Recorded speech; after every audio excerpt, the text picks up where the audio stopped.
Hello folks! Oh, it's been a long time since I've done one of these. So, this time around, we are making a Japanese inspired coffee table. It's somewhat low to the ground, it's round, and it's also got legs that fold in on itself with no hardware. Yeah, so I've got to work that out. It's also been made from American walnut. Ooh, lovely jubbly. It's also a client piece, so there are exact dimensions, rough sketches, but the rest of it, gonna make it up as I go along. Damn it! My usual MO, as you all know. So first things first is to get it all down off the rack and then start cutting it down into rough lengths and then start the milling process. So I'll see you then. This is always one of my favourite parts of a build. The start, it's just exciting, isn't it? You can't lie. Getting all the wood off the rack and clearly smelling it. Sifting through it to see which bits are going to be used for the project. Now, I'd highly recommend taking your time on this because it's going to make a huge difference to the overall look of the piece. Ooh, the smell of walnut. So nice. So before I could mill anything up, I had to rip some of these wider boards down the middle on the table saw before I can get them onto my surface planer, aka a jointer, which is only 150 millimeters wide. That's 6 inches to you weird imperial folk. I'm joking, of course. Seriously? Walnut? Yes, don't worry, there is a video coming out on this particular thing, whatever you think it is, very soon. Just hold your horses, alright? If you've been following me over on my Instagram page, you'll know that I love a good thicknessing day. You just get in a zone with your headphones on, whack your favourite tunes on and create a little thicknessing dance. Now, here's past me looking all content, not knowing that these chunky pieces were so unnecessary and could have saved time and money if you just looked at those rough sketches properly. Idiot! Right, that is now the first part of the milling process done. I've not taken them down to final thickness just yet because you don't really want to at the beginning because you don't want your boards going all cattywampus on you. So leave them here, stack them up like I have. I need to do these lot and then come back to them just like I've done with this lot pile. Next part will be going down to final thickness and then we can get some glue ups done. So it's been a few weeks after letting those boards settle and I milled them all again to final thickness and then it was time to joint and prep for gluing the top up, as I personally like to work from the top down. There's an innuendo for you. Top tip, when doing panel glue ups, I found moving a board side to side like this after applying the glue helps said glue work its way into all those wood fibres and also creates less slipping around when you go and clamp them up. Done.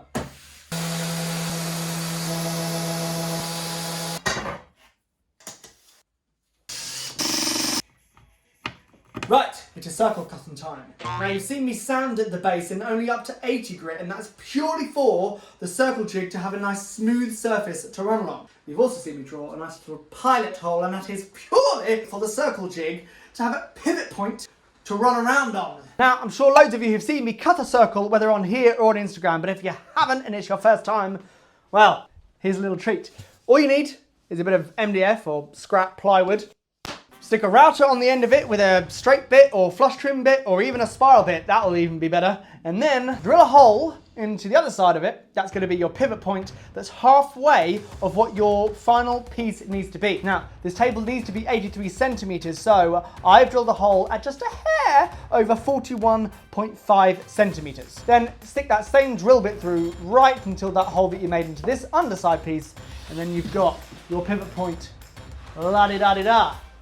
Now you can get cutting. I can't tell you how many circles that I've actually cut over the years for all our high-end pieces using this very worn out jig, but it does the job and that's the main thing. So your instinct might be to cut all the way down, but the more rotations you do, the more chance of actually something going wrong with any circle jig, not just mine. So best thing to do is to go in as far as you're willing, then cut the excess off, then flush trim it all down using a template bit that uses the initial cut that you made with the circle cutting jig.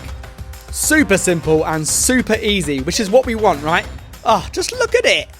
And there you have it, a nice simple circle all cut with a simple jig. Now, I know some of you are going to mention, why did I cut the excess off on a bandsaw when I have a perfectly good jigsaw up there on the French cleat wall? It's because I don't trust jigsaws.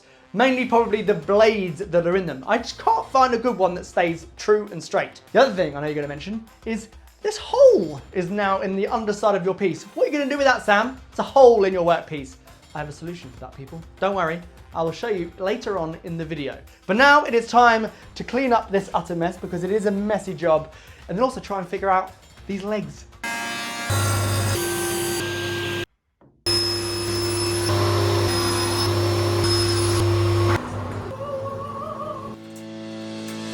So, slightly controversial topic here. I'm about to set up to make some box joints, but they could be considered to be finger joints, especially because they're going to be quite thin and look more like fingers. But finger joints are typically used to splice pieces of wood together to be longer, whereas box joints tend to be used to create corners, which is exactly what we're doing here. So, let me know in the comments what you'd call these. And this is actually my first time doing these joints for a client piece. If they don't know now, they will do soon. And I could easily have shown you how to make the jig, the method behind it all, and make you believe I'm all-knowing and done this a gazillion times, but I always want to be fully honest and open with you, as well as make you gain that confidence and just try it out like I am here. I'll link the videos that helped me nail these joints in the description below. Yeah, of course it is. Ah! Damn it! Okay. Slight deviation from the plan. This is why you make drawings, people, as in technical drawings and not little sketches on a piece of paper. So, as I said before, the table legs fold in on itself with no hardware. But the issue I now have is that this inside distance is not great enough for what we want the height of the coffee table to be. So now I'm going to have to do some fun dangling with the design and come up with something else. And somehow make this 40 millimeters higher. How? Right, I've been racking my brains trying to figure this out, and lo and behold, it's actually quite simple. The annoying thing though, I've had to mill up some more walnut just for it, which is so frustrating. It's like a waste. Because walnut, as you know, is just not cheap, is it? It's not cheap. But to help me visualize what I need to do with the legs, I mocked up some of these legs out of some offcuts. Let's get this piece in here and I'll show you. I'll tell you what, I'll get the tripod set up and then you'll see. So the initial design was really simple. The legs would swing out like this and that's it, you're done. There'd probably be a wedge here so the legs wouldn't move side to side and that'd be it. But like I said, it's not the correct height. It needs to go up by 40 millimeters. So what do? Well, I could do something like this. Again, another wedge there so the legs don't move side to side, but I just think that looks a bit naff. And especially if you then close them, you've then got all this happening. Just no, doesn't look great. So instead, we have something like this. They come from the middle. Now imagine there's two wedges on this side. I didn't have any other offcuts, but the legs will swing out from here and be placed on there, this being the wedge, so the legs don't move side to side. But these two blocks can't go into the four corners, so the legs have somewhere to go when they are in their down position, like this one is on the right-hand side. So, I hope that made sense. It semi-makes sense to me. But I've now simply got to make all this lovely new milled walnut into some beautiful looking legs, and that's it. Beautiful. This thing needs to look pretty. I don't want it to look like an afterthought. Even though, yeah. I think what's best is to put you on a tripod so my brain can think and I can get the rest of this build done and dusted and hopefully looking pretty. Please be pretty. You can see I was really upset by all of the shenanigans, but let's just get back to the build, okay? So, these are those chunky, unnecessary bits of wood that I milled up at the beginning of the video. I put 4 of them back on the timber rack because I just didn't need them anymore. And now I'm cutting the other 4 down by a third. Just in my head, the legs were just way thicker for some reason. But anyway, moving on. The legs are going to have a taper on all 4 sides, so wider at the top and then thinner at the bottom, but I don't have a lathe, so this trick at the surface planer is super handy. You take a fair amount off on all 4 sides of what will be the bottom of the legs and use a stop block to go only part of the way.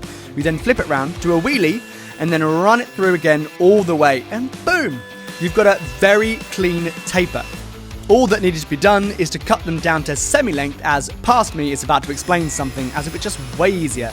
And man, does past me need a haircut. Right, I know I said I'd leave you and watch it till the end, but I thought this was just easier to explain rather than showing you with lots of footage. So, you've just seen me cut these tapers on the surface planer on all 4 sides, lovely jubbly, and then cut it to semi-length on the crosscut sled on the table saw. Now, I need to do some lovely mortises in here using my Domino XL. Now, if I was to cut this to full length, I then wouldn't have a 90-degree reference point to use the Domino. So I've left a little bit of space here. Like I said, you've just seen me do that cut on the table saw. And then I can use the full depth setting on the Domino, which is 70 millimeters on the Domino XL, right down to here, which will go past the taper, cut it to length, and then I've still got my mortises in there.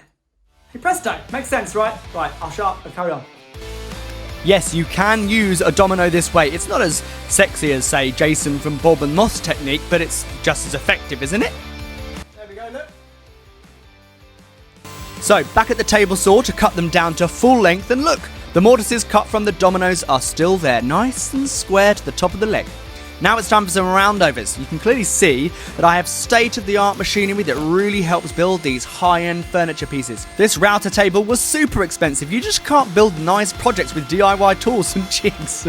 Okay, clearly I'm joking. I'm here to show you that you don't need a massive workshop and tools that cost a shit ton to make expensive furniture. Before I do the big glue up of this frame, which if I'm honest at this point I was nervous about, those corner box finger joints were just making me procrastinate massively. But I needed to add some details before the big glue up day came, so I thought this little curviness to take out the squareness of those aprons added a bit of "ooh hello sailor" to the piece. You get what I mean, right? I'm sure you will when you see the finished piece at the end. So, taking the bulk out at the bandsaw, which you've just seen, and then back on with the template to cut a clean line, which I then use as a reference for all my other cuts, using a template bit in my trim router. Then I swap the bit for a bottom bearing router bit, and I could finish off those curvy details. I then cut all the holes for the M6 bolts and washers to sit into so the frame can actually mount to the underside into some threaded inserts. Now, when I said no hardware at the beginning of the video, I meant the folding leg part of the coffee table, okay? Before you start typing away begrudgingly. The day arrived, and you know what? It wasn't too bad. I would recommend having help though, but I didn't because I'm stubborn. Whew. See if it's square. I bet it's not. For some reason, it's out square the other way around for when I do my dry rehearsal. For whatever reason, lift this up a little bit. It's still in shot. Ha! Not really. Quickly put you back in shot again. Terrible angle, Sam.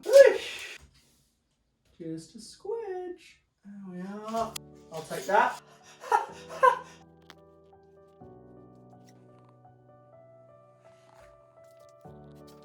Oh, that was stressful, wasn't it? Woo. Okay, I want to sand these down to see what they're like. Woohoo! These are the extra pieces of walnut I had to mill up, and honestly, it still frustrates me because walnut is just not cheap, but hand on heart, it was worth every penny. Not making a detailed plan at the start felt like a proper mistake, but in the end, it gave me something I never would have actually designed on purpose, and that's the funny thing. Slowing down to fix it forced me to really look at the piece and respond to what it needed instead of like just trying to control it. And that's when it shifted to the underside of this table. Turned out more beautiful than the top, and it's always the other way around, isn't it? The top always gets the glory. There's something I really love about that, because mistakes in woodworking and, well, in life, if we're going to go that way, are often where the real beauty shows up. The bits that aren't forced, that just happen. And even as a professional, I still make mistakes, and generally, I hope I always do, because that's how you learn, and that's how the work stays honest.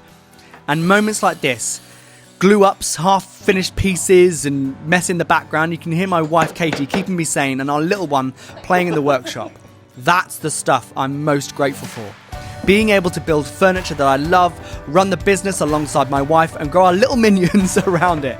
That's the real win, isn't it?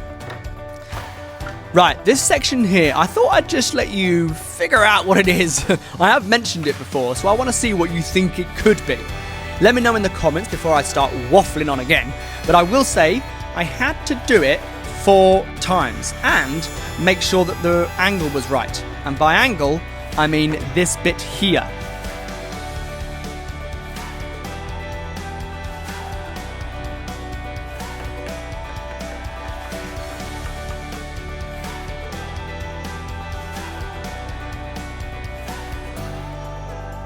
Did you figure it out?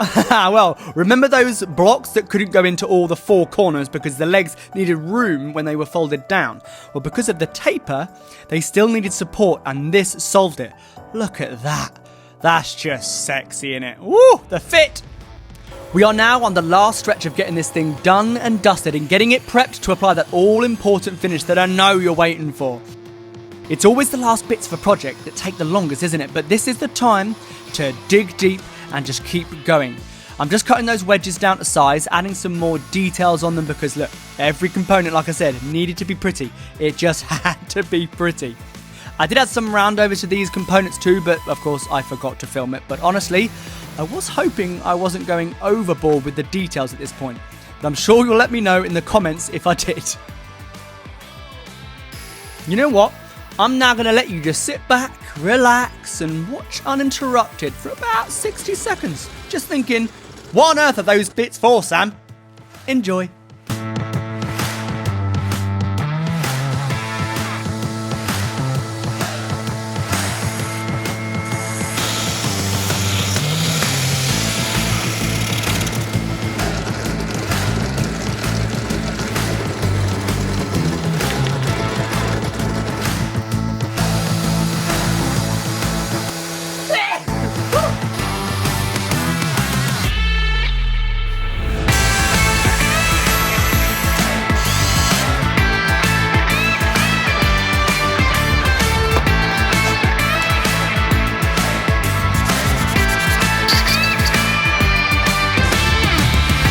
Right, now the sanding is done and dusted. Oh, it took so long, especially with all those finicky bits, which you can probably see right now. They just take forever. But you can also see that I've started to put a finish on it. And I didn't film it because that's not what you're here for. You're here to simply put finish on this bad boy, on the top. We are using Rubio Monocoat Oil Plus 2C in Walnut, not Pure. Now I know a lot of you use Pure on walnut and it does look great, but on bigger pieces we find the walnut colour keeps that chocolatey tones of walnut wood, whereas Rubio's colour Pure can sometimes bring out the orangey amber tones of walnut, and in small pieces that looks beautiful.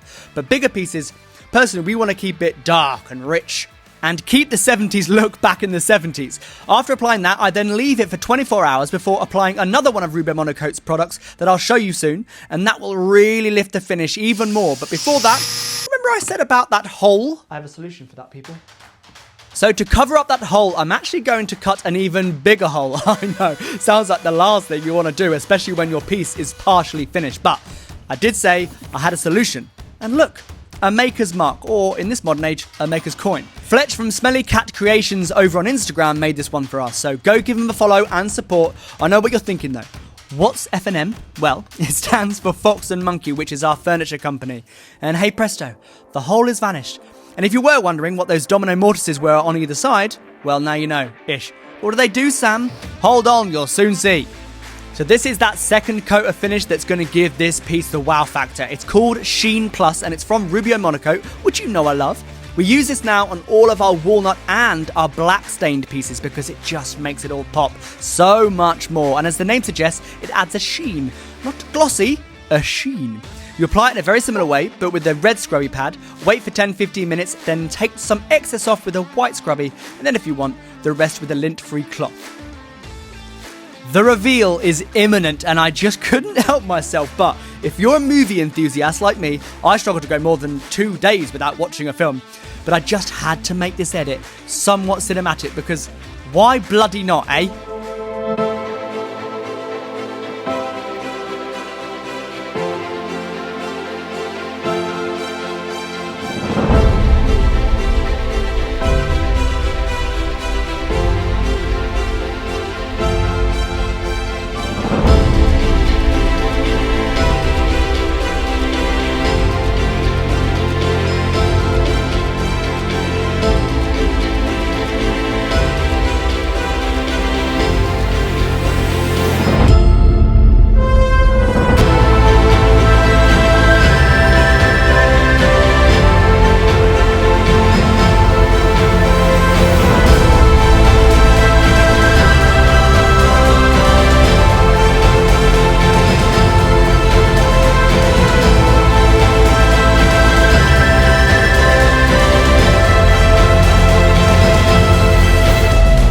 See you on the next one, ragamuffins.